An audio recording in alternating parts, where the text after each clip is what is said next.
But the divine feminine is that which first honors the essential essence of who we are, right? You said the word, we're all competing. To me, the opposite of that is cooperating and collaborating. And to me, that's divine feminine. It's saying we don't just do this for the sake of it.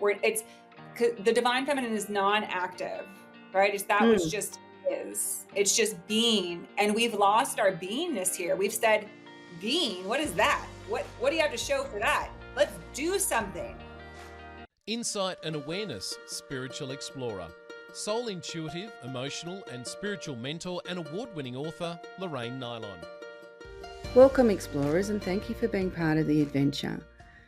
Like and subscribe if you'd like more information on how to reconnect with your soul, recover from your wounds, and rejuvenate your zest for life. And today we have a special guest. We have Whitney Walker, and she's the founder of Waken.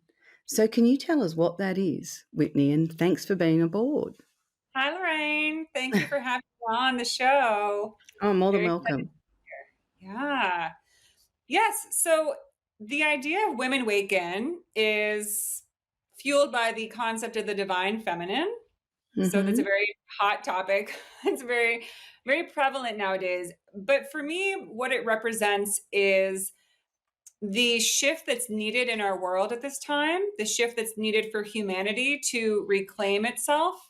I believe that humanity has lost its way in a lot of ways in terms of getting to where we say we want to go, right? Okay. So often we talk about what's most important in life. What is it? Well, love, peace, equality, kindness. Yet we look around our world, we're like, well, then why aren't we including that stuff in the things we do? Why is that not aligned with what we say is most important in day-to-day life, right? The things we give the most importance to, right? It's talk is cheap, talk is Yeah. cheap.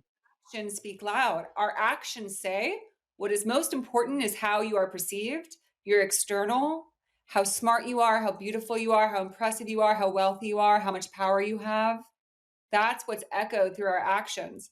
Our words say, no, humanity is about love and kindness, yet we don't actually seem to value those things. We don't seem to put the same focus or effort or emphasis on those things. And the return of the divine feminine to me and the concept of Women Waken is the feminine wakening and realizing that we are needed at this time, that we have not been included, that there's been an absence in that energy on this planet, and it's caused this great imbalance where we've truly lost our way because we've lost the plot, if you will. We've forgotten that who we truly are is infinitely divine and of value, infinitely capable of love and connection, and also very incredibly powerful creator beings, right? Which all of these things lead to the fact that we're meant to be having a really fun time here. We're soul to come into a body. We're supposed to be like, oh my gosh, look at this. Like I get to dance and I get to eat and I get to make love and all these things. It's supposed to be a delight, yet we've made it really into a nightmare where we Yeah. are. And so Women Waken is the idea that what will bring us back into balance, the thing that will wake us up from this nightmare and be able to start creating life as a dream, is the return of what is of the essence of our soul, which is the feminine qualities of the most important thing that comes first is honoring life itself. Because when you honor life itself, you're honoring one another, you're honoring our creations. Right now, what seems to happen is that we've put so much emphasis on production and gain and innovation that we don't stop to say, well, are the things we are creating, are they thriving? Are Yeah. they loved? Are they secure? Are they safe? They're not. We've created an assembly line of creations that we don't tend to. And that would Actually, be like, go ahead. oh, I was going to say, I'm just going to grab this because I wrote this 10 years ago. And this is, it's just in a little quote book that I've got that people bounce off and do self-reflective exercises. But it mirrors what you just said. Our world, it's called Our World. We live in a world that has devalued the soul and only values those who produce or consume. The world values the generation of wealth, power, and control, and we have fallen into the trap of believing our value is entwined with being part of the production line of wealth. If we cannot afford to consume or are not part of the production process, we are discarded. We have allowed those on the lower end of the production line to be enslaved, providing them with just enough that can be retrieved by those further along the line. So we've got the working poor. Exploitation instead of fairness has corrupted our collective way of being, which stems from disassociating from feeling the love for all souls. Exploitation is oppression, which can leave many believing they are not good enough, but is the system we have created good enough for our souls? So that was a decade ago I wrote that. You wrote that? Yeah. That's so Yeah. gorgeous. That summarizes it so perfectly, Lorraine. That's it. Yeah. That's the condition. That's what we see around us. And yet we all look at that and say, oh, yeah, isn't it awful the way we live? But we just keep going. But here's what's happening. There's a reason why you wrote that. Your soul was speaking. Yeah. Yeah. Your Yeah. soul Most of my, was speaking. I write a lot. And it's interesting what you just said there is that um, when we're stuck there and we are talking about it and we are, using buzzword, keywords, all those sort of things, jumping on trends, how much are we really committing and engaging with that concept? Do you know, Yeah. self-love at the moment is one of the big keywords right across the planet. I haven't met anyone that isn't struggling with self-love, which is probably why it is a key word. You know what I mean? Like, so people are so struggling with it, they don't understand the concept, they don't understand why it's important. So it becomes this trap where we think like this trend is going to help us feel better, but we're not actually really doing that inner work for ourselves or being honest about what we are feeling and what is actually important to us. So we go, oh, Yeah. yes, I like self-love. And then we go and, put some toxic thing in our body to try and improve our looks to impress somebody that really doesn't care. Yeah, absolutely. And it's a slow process. I mean, what the change that we are moving towards will take time, but I believe it started. I think that's the good news. Yeah. Again, the reason you wrote that 10 years ago is this notion has been sprouting for a long time. The call of our soul that's saying it doesn't have to be like this, or really to me again it's like you guys have lost your way, you guys have lost your way here, this isn't how it needs to be. So to get when you've deviated from the path so far, first you just hear this little call of like this way very far in the distance, and then you start moving towards it. So yes, it's tough right now because even those of us who want to be well intentioned and make a difference, we're almost commodifying that, right? It's hard. Yeah. Like for me, as some like this is what I want to do with my life. This is all I care about. I have that, what so many of us have now. And I think it is my soul that came here to shift things. And all I know is that I want to share my voice and share these ideas, but it's so noisy out there because again, now people are on social media by the droves who have, self-love and this is the solution. And that doesn't feel right to me either. you know? Yeah. Yeah. I And there's understand nothing that. wrong with that. Like there are some people that hear some ideas for the first time from people, influencers on social media, and that's great. But what I really think makes the difference is when people within actually begin to listen to their own soul and their Mm, intuition. Because I yeah. often say that you're the greatest source of wisdom is within you, Mm, right? Everything changes when we start to look within ourselves and not, we can listen to others, listen to their guidance and say, I like that. The poem you just read, it's beautiful. And someone can hear that and they can say, why does that make me feel funny? Why does that make it's dusting something up? I'm getting emotional. Like, what is this? It's because their wisdom is saying, yes, our soul will always get excited for things that resonate with the energy of love, with the energy of the divine. So mm, we can get inspired, but I think what really turns the corner for humanity is when people start recognizing and feeling empowered, that they also have wisdom and answers. It doesn't have to be found outside of ourselves. I think you've really answered the question we ask all our guests is, what does humanity need to acknowledge and understand for us to evolve? And, I take it that your answer is the power within. Acknowledge the wisdom within ourselves. Yeah, absolutely. That would be my answer to that, because if you look at it, that's what's really left us feeling powerless and completely dependent on externals, right? You mentioned makeup and stuff and all of that, and I understand more than anybody what it's like to be a woman in her 20s and 30s that's so desperate for outside attention, because that became my life force. I didn't know how else to feel good. I didn't know how to feel love for myself unless somebody else told me that I could, right? Oh wow, you're really pretty. Okay, okay, good. Okay, I made it. Oh, you're not very attractive. Oh shit, what do I do now? I don't great. I don't like myself. I didn't when you are not your own source of that Yeah, yeah. feeling, you're dependent on things outside of yourself. And you look around and that's how most of us live, whether it's drugs and alcohol, whether it's sex addiction, addiction to attention, addiction to validation. We're all kind of running on, this fuel of outside influences.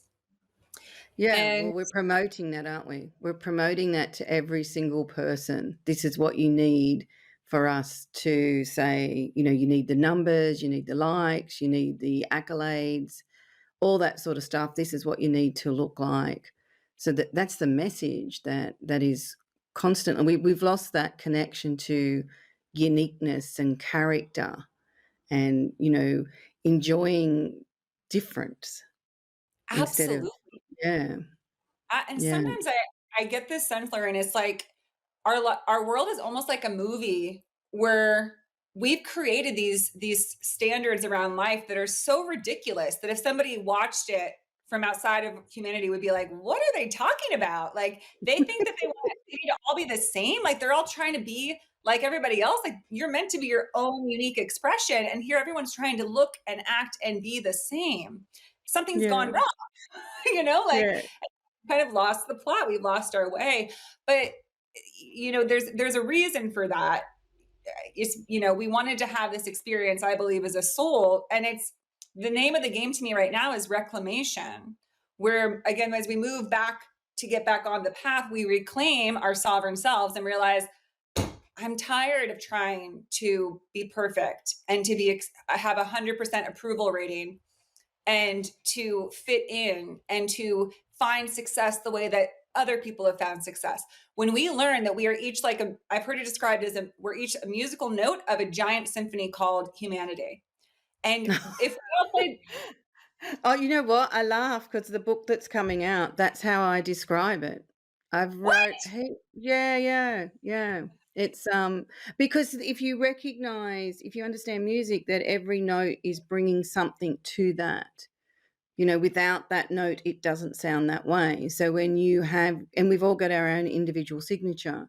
So again, that's something I wrote getting close to 10 years ago. It just hasn't been published. It's close. They're just waiting on the audiobook. But it's, yeah, and it's like work out what your instrument is and then work out how you play it, not anyone else, how you play it. Yeah. And it's about respecting that individual frequency, which is part of, it's part of your uniqueness, but it's also, that's how your character develops because you're operating from yourself. When you're not and you're doing all the external validation, and, I feel sorry for the young ones today because that is so pumped at them. That is completely pushed at them. So that the only game that they've got is that this is, we're herd animals too, so we want to fit in with the crowd.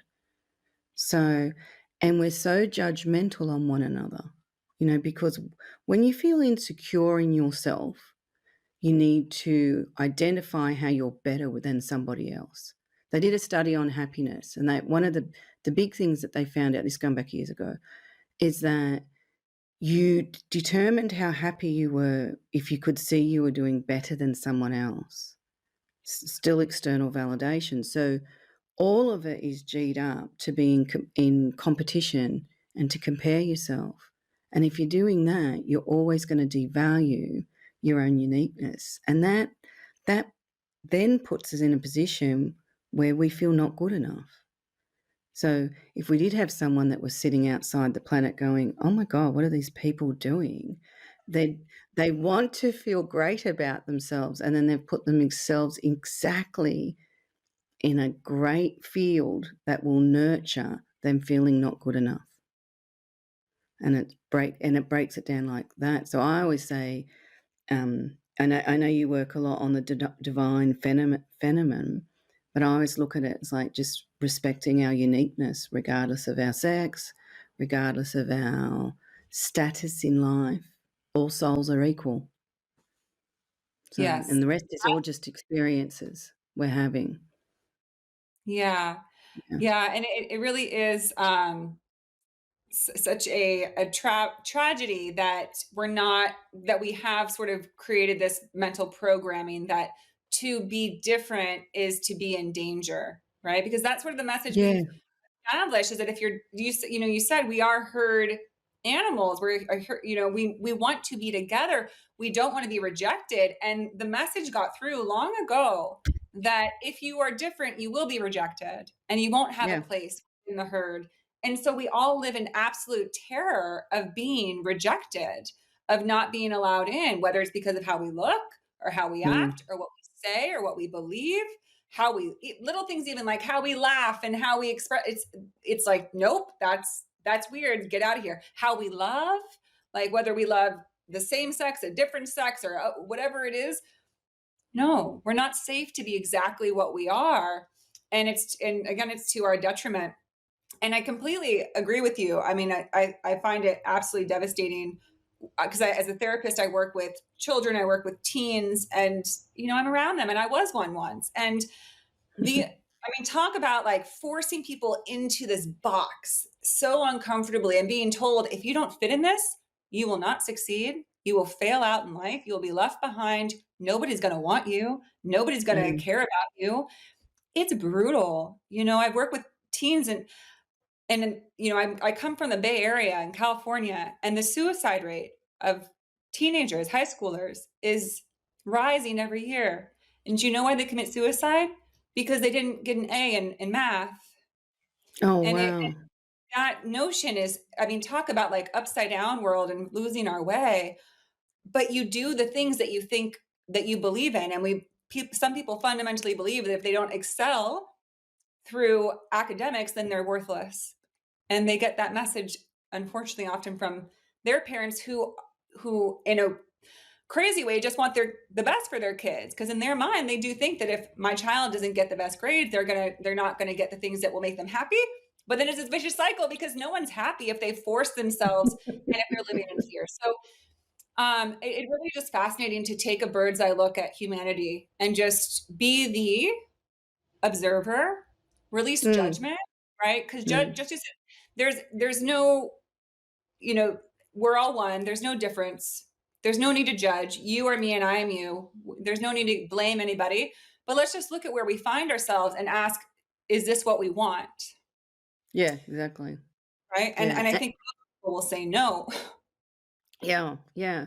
Well, I think everyone too is sort of waking up a little bit and going, where have we taken ourselves? So there's this our the illusion that we think we're living to the reality of how it feels and how we're feeling about ourselves, and what's actually feeding, I say feeding your soul. Like, so you talk to people that have achieved great success, and they've got everything that they thought they needed to feel good about themselves, the house, the cars, whatever it is that they thought they needed, and then they still feel the same. They still don't feel good enough. They feel Mm. that there's something wrong with them and all the rest of it. But it is because they can't feel that inner wisdom to guide them.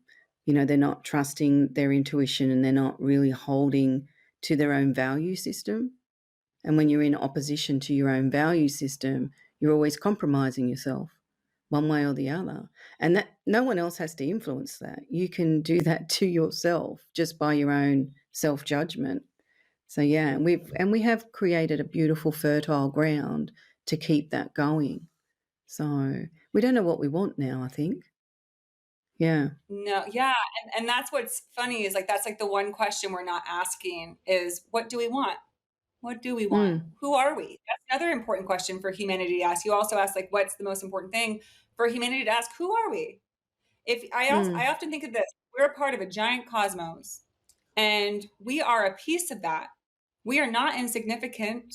We are not a lost planet. We are a part of. And I've heard various theories and concepts that the universe is waiting for humanity to reclaim and recognize it's who it is so that it can rejoin with the greater collective of the cosmos, because we've kind of cast ourselves aside because we've dropped to such a low energy.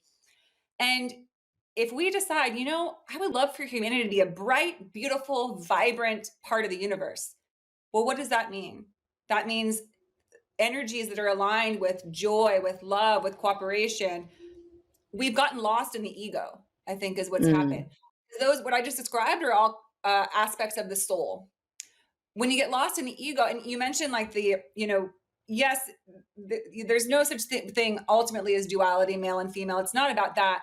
But while we're on earth, we are working with alchemizing the different energies, right? And while we're on earth and in a human form, there are feminine and masculine energies that play that we're working with that are just energies. It's not about gender or anything like that.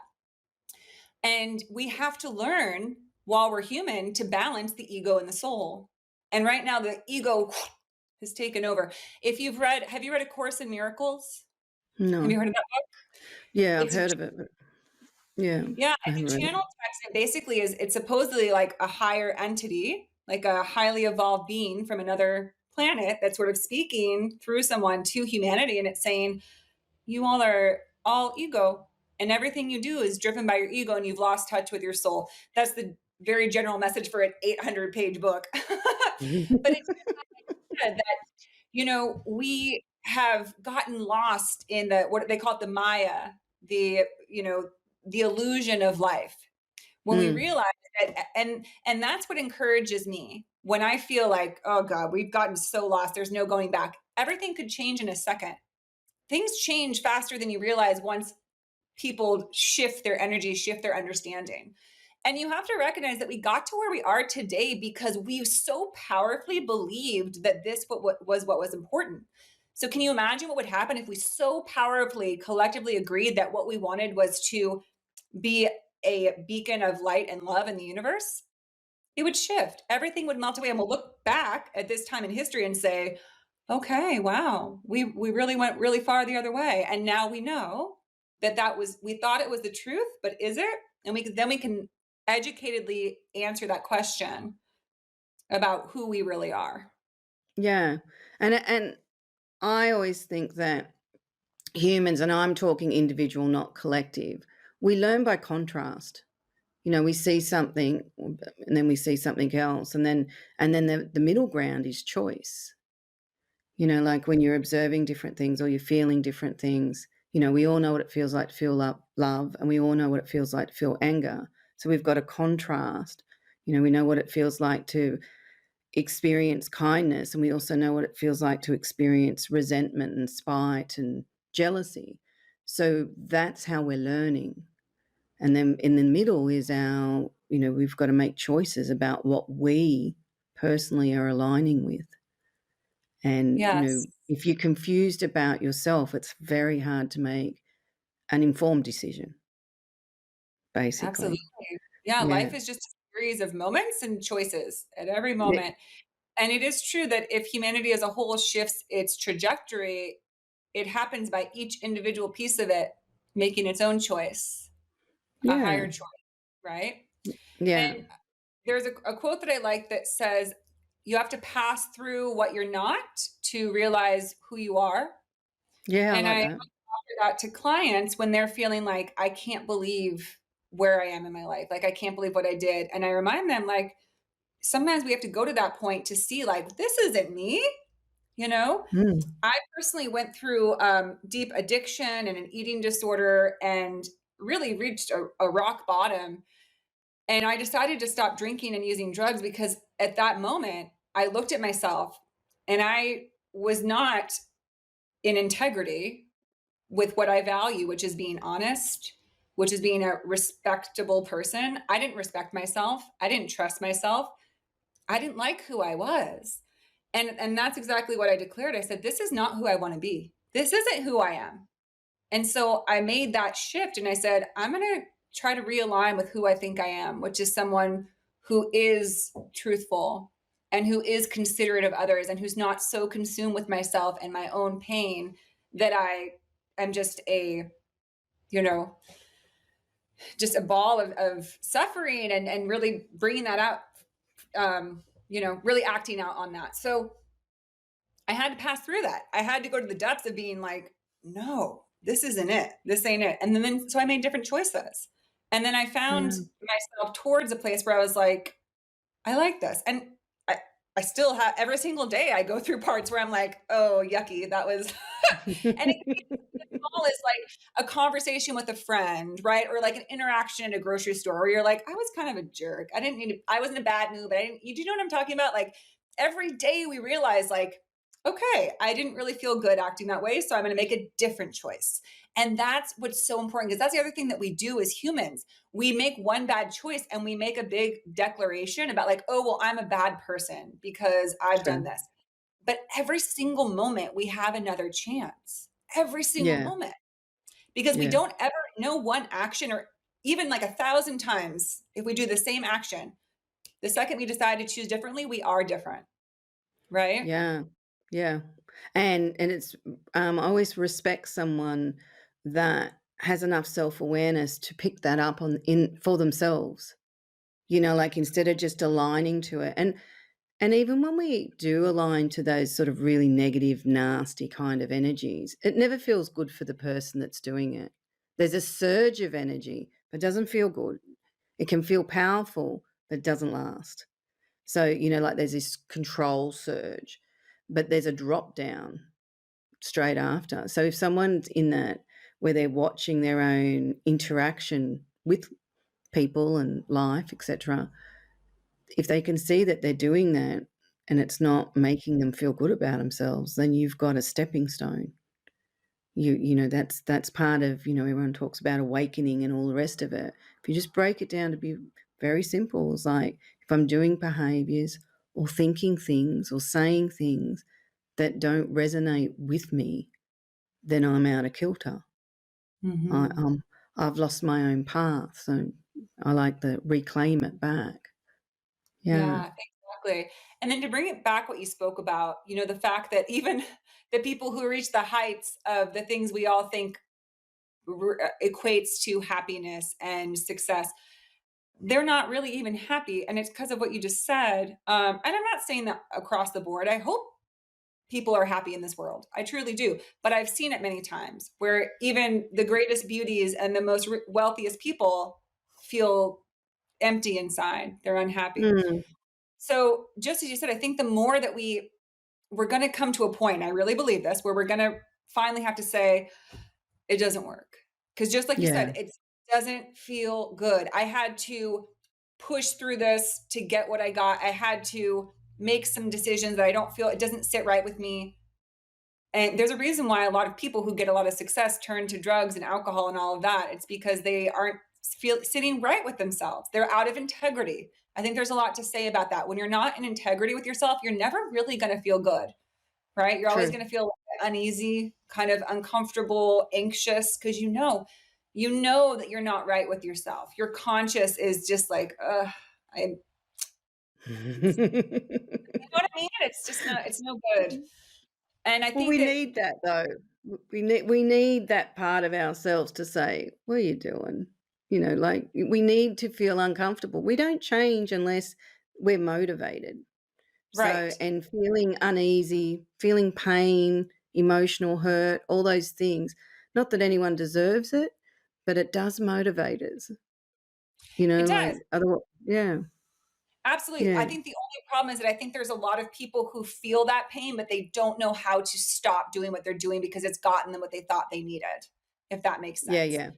yeah, They've yeah. gotten Oh, the power, the position. yeah. I mean, we talk about emotional patterns, and I always refer to the merry-go-round. The carousel is that once you're on it, you can just play that out for as long as you want. And if you go very indifferent to yourself, where you stop caring completely about yourself and others, then all of a sudden that track is going to get really well worn, and you're going to justify it to yourself. You're going to defend your position because you think it's protecting you from something. The Mhm. reality, it is actually it is has you sitting in what you think you're trying to protect yourself from. And that, if you can get your head around that, you've got more stepping stones that you can come out of it. But if you don't realize that, you're going to just keep justifying and defending it. That's Yeah. exactly it. That literally sums up our current state right now, is we keep Yes, it saying, does. "Oh, this is what we have to do to be happy," but what we're doing to be happy is creating this prison that we stay stuck in, and we're not Yeah. seeing that we're creating our own prison. We just sort of, a lot of people declare like, "Oh, that's just life. Life is just misery. That's just what the life is." Not true. The life we've created certainly feels that way, because just that we're creating the own juices that we have to sit in and soak in. Let's create something else. Let's stop doing Yeah. that. Actually, I went to this is a while back. I went to a person's place, and she was saying that she's like a shopaholic. So, and it could be expensive things, it could be cheap things. It didn't matter. She loved the surge that she got at the when she was buying it at the checkout. She goes, and I said, what do you think it's about? And she said, "Oh, that's not mine, and I want it to be. So, and I can buy it." And she was in terrible debt and all these sort of things. And when I walked into her home, not to criticize her, but all these things that she was really taking herself down a dark path, a lot of debt, and feeling miserable, were all covered in dust, and you couldn't see them because there was so much. It was just this chaotic mess. And I said, take a step back and have a really good look at what you're doing to your own environment. And then I said, just don't look at each thing as an individual and the memory of buying it. And, I didn't think I could afford that and I got it anyway and all that sort of stuff. Just look at it. And she went, I don't value any of this, because as soon as it becomes mine, I don't want it. I went, that's about your perception of yourself. And this is how you're acting it out. And it's really hard when we're in those patterns and on those merry-go-rounds to put the dots together, to go, okay, this is really about this, not about me striving to get the happiness that I think this item or, whatever it is going to give me. Yeah. And that's what and I think that's what, people, that's the kind of information that people are looking for now, to be what helps them put those dots together. Yes. Yeah. Yes. And it's true that some people don't want to slow down long enough to realize that they're just chasing their own tail. Because Mm. that can feel so satisfying. It's the cycle of addiction, right? That woman's attachment to handbags could be, it's similar to like maybe a man who's getting validation from sleeping with women, where every Yeah. time you think like, okay, I need to stop doing this. It's not helping me. Oh, but I want that. I have to get that one, and that'll help. Every time you think it, and as I spoke before, I always felt that way about, getting attention. It was like, if I can just get this person to give me attention, then I'll feel good. But it never satiates, right? Because we're trying to um it's like we're trying to be satiated by something that's empty, right? It would be like a Yeah. make believe sandwich where we're like, I'll eat it and I'll feel full, but it's an illusion, right? A bag making you happy is an illusion. A man giving Yeah. you attention is an illusion, right? And so we keep consuming these things, and when for a brief second our brain says you got it, you win, but it's so quick, and then you need it again. So we stay on Yeah. this cycle of illusion until, just as you said, people finally say, I think I need some help to figure out why I'm doing this and why I think that a Yeah. handbag equates to happiness, even though every time it doesn't. It's not what I want, right? Yeah, yeah. Actually, I giggled because it's like I watched these two friends, and they were friends. I was just sort of on the outskirts, and I didn't really know them. But one had the designer label, and it was authentic, and one had the knockoffs. And when they were walking down the street, I was like, no one knows who's got what. So, like who are you two both trying to impress? Because, you know, no one knows whether that's real or not. Like so there's this whole Felt false. Yeah. like It is funny. It's ironic when you look at it and you go, how is that going to make you feel better about yourself? And it always comes back to competition, and you're stuck in the comparison game of someone else. yes. So yeah, Yeah. we have lost our way a fair bit. Yeah. And So that is why I focus, because my idea of the divine feminine is just the return of, again, the other energies that help balance, which is that it's fine to create things. That, to me, that's what the masculine energy is in our world. It's that which is created, it's the structures, it's what you want to do as a creative being, right? It's like creating that music. But the divine feminine is that which first honors the essential essence of who we are, right? You said the word, we're all competing. To me, the opposite of that is cooperating and collaborating. And to me, that's divine feminine. It's saying we don't just do this for the sake of it. The divine feminine is non-active, right? It's that which mm, just is. It's just being. And we've lost our beingness here. We've said, being, what is that? What do you have to show for that? Let's do something. Nothing wrong with doing something, right? But if you don't honor what's the beingness of something, you don't honor life, you don't honor yourself, you don't honor one another. And to me, that is the divine feminine, where we say this first.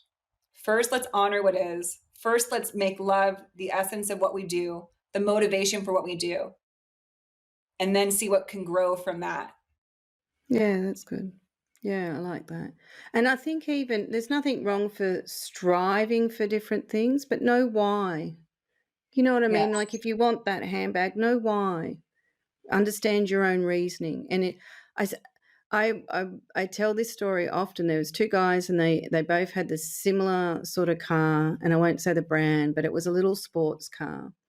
And they were both tall guys, and they kind of stood out in these cars. They didn't quite fit in them properly. Like, and Yeah, one guy, yeah, no, and it was, what was really funny is one guy you'd see driving, and he looked like a tosser because it was all, look at me, look what I've got, all this rest.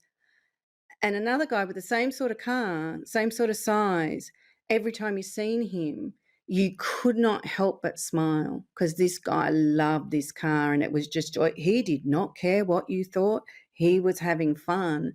And you could tell the motivation between the two. And, I'd rather be the guy that's having fun with what he's got instead of it trying to feed him. He was enjoying what he had. So, if you understand your motivation for different things and allow yourself to express that, like he could not contain his joy, and it was infectious. So, there's things like that we don't really take a lot of notice to, but they're beautiful. Yeah. Yeah, absolutely. And I think it's fantastic. Just as you said, when something's authentic, it's okay to love something and just be like, I don't know why, but I just really like to have nice designer clothes. They make me so happy. I wear them. I feel good. I love the colors. I love the quality. That's very different than someone like your friend who's like just compulsively having to have it. Because then it's about, again, it's about doing rather than being. When you love something, you're embracing it. You're like, I love the guy in his car. He's like, this brings me so Mm. much joy. And it kind of goes back to like, what's her name? Marie Kondo, who was like, what brings you joy? If something Yeah, brings yeah, you joy, have joy, right? I mean, we yeah. might want to talk about how we're exhausting our resources on this planet and how much we want to, you know, extend consumerism. But like for right now, like if you love something, then love it. But if there's something that you're just compulsively doing, that's when, like you said, maybe take a pause and say, why? Yeah, What is definitely. motivating us? If it doesn't make me happy, I don't enjoy it. If it's just for because what someone else might think about it, that's when to ask the question. Oh, well, it's definitely interesting. So what would be your greatest advice for someone that's sitting there going, I don't know where I am. I'm confused with myself. What would you say is your starting point for them? To realize how amazing you are, right? To just, and I know that isn't easy for everyone, but just to see like you are here and you are just as significant as everyone else. And as lost as you might feel, find the couple of things that for you that resonate with your heart, right? Look back at your life. That's one thing I want to say. We've all lived a life and we've had Mm. hardships and we've had challenges, but we've made it to where we are today. And so many people discount that. Give yourself some credit, Yeah. because I believe that when we give ourselves credit and look at the life that we have lived, we can say, okay, so I have done something. Yes, you Mm. have. If you're listening to this right now, yes, you have. You've done remarkable things. You are a beautiful person. You are deserving of joy and happiness. So my biggest advice would be, get curious about yourself. The same way you Mm. might be about someone that you're like, wow, that person's really cool. They're living this life that I think is awesome. What about your life? What about your life has been awesome? Get curious about yourself, because the more of us that get curious, here's what happens when we stop looking outside and we come inside. We stop competing, we stop fighting. We just, as you said, we become that musical note when we're like, awesome. And I've actually done a really good job of being courageous and getting through this life that not many of us understand. That's a bold thing to do. So get curious about yourself and give yourself some credit. And because then when you do that, it inspires other people to do that. Yeah, it's infectious. Yeah. Very, I mean, very good use advice. could use on this planet. All right. Well, it's time for Flip the Book. So, would you like book 1, 2, or 3? 3.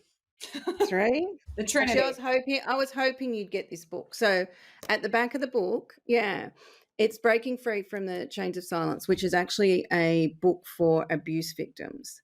But at the back of the book, I talk about your soul and remind you of some of the beautiful essence that you have within yourself. So, kindness, patience, love, compassion, all those kind of things. So, whatever you pull up now will be actually something you'll find is important to you. So, could you give me a number from 189 to 215? 193. 6 paragraphs to pick from. 3. The third paragraph. Third paragraph. So, it comes under the heading of compassion. Mm. Self yeah, she likes that one. Self compassion. Self compassion is unconditional love for your own soul journey, which can be difficult when you have become accustomed to suppressing your emotions and aligning to self loathing thoughts and beliefs. Compassion is the willingness to empathize with all souls who have embarked on the journey of life, including yourself. Compassion is the recognition that you and others experience wounds and pains from many life events that cause you to forget who you naturally are. Sort of sums up what we've been talking about. It really does. It really Mm, does. That's sort of wild that we picked, whoop, it zoomed right happens in a on. lot. So how important is compassion to you? Oh, it's right up there.